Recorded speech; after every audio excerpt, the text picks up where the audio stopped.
মাছের কোনো বরফ নেই, তাও কিভাবে ধোঁয়া উঠছে দেখুন। এই যে ধোঁয়া বেরোচ্ছে। এখন মাছ এগুলো, এই যে কীভাবে ধোঁয়া ছাড়ছে দেখুন। এই যে এই মাছেও মানে বরফ হয়নি, তাও ধোঁয়া বেরোচ্ছে। আর এই মাছের তো দেখুন কীভাবে ধোঁয়া বেরোচ্ছে।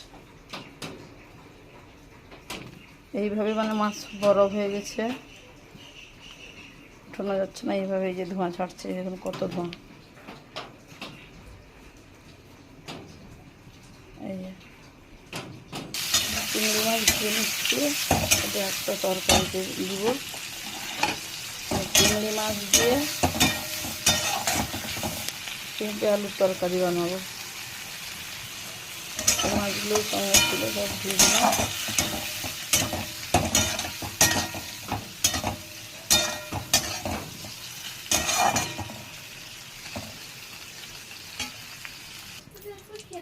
এই যে পেঁপে সেদ্ধ হয়েছে, ঢেলেছিলাম একটু। এই যে রান্না করবো এখন। এই আদা জিরা আর পেঁয়াজ এই যা বাটা আছে এটাই দিব, আর কিছু না। সব মশলা দিয়ে দিলাম।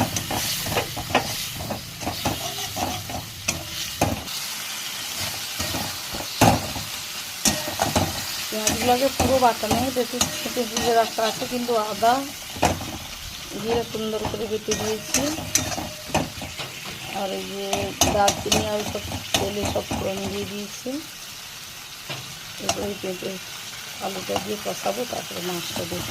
এত বেশিও তরকারিতে তেল দিয়ে নেই, একটু করে তেল ছাড়ছে। মশলা ভাজা হয়ে আসছে এত, কারণ এই যে একটু করেই তেল ছাড়ছে। তেল তেমন বেশি দিয়ে রান্না করি না, কারণ কি আমার ওয়েট সবসময় বাড়তে থাকে। তুমিও তাই একই সমস্যা, মানে উল্টো পাল্টা খেতে থাকে তো, তাই তারও ওয়েট বাড়ে। দেখুন এত বেশি তেল দিই।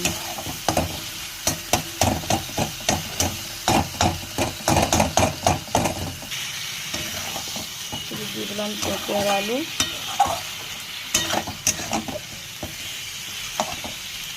এর সঙ্গে মাছগুলোও কষাবো।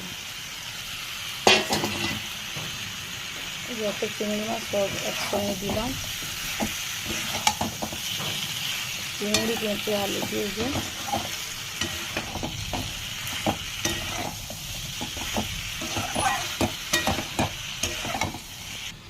এই দেখুন, এই যে চিংড়ি মাছ আর আলু পেঁপে, এটা একটা মাখা মাখা সবজি বানিয়ে ফেললাম।